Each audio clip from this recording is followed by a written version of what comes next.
U.S. President Donald Trump discussed Syria with his Security Council, while Secretary of Defense Jim Mattis testified before the House Armed Services Committee on Thursday. We're trying to stop the murder of innocent people, but on a strategic level, it's how do we keep this from escalating out of control. French President Emmanuel Macron toughened his stance on Syria Thursday, saying there is proof the government has used banned substance in Saturday's attack on a rebel-held area.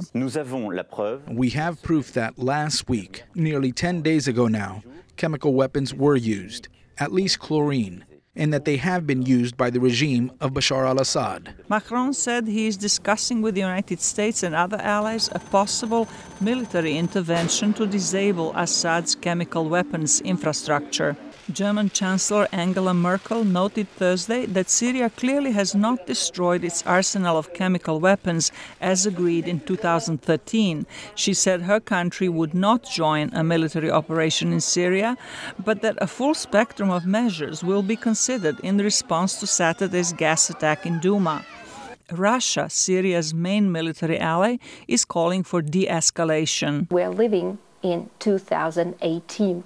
We have all sorts of communication, including Twitter, and we can resolve all the questions like that just picking up the phone, just sending messages, and I think that this is the case which should be resolved through the communication, but not through force. A French political analyst said the West has no choice but to act if Syria has used chemical weapons. There is a risk of escalation.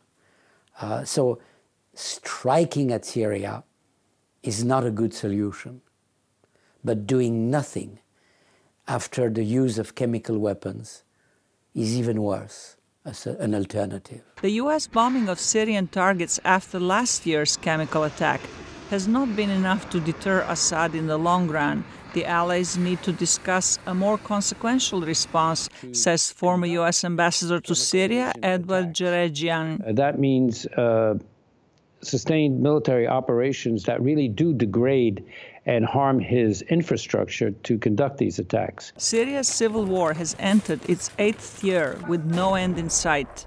Zlatica, Hoke, VOA News, Washington.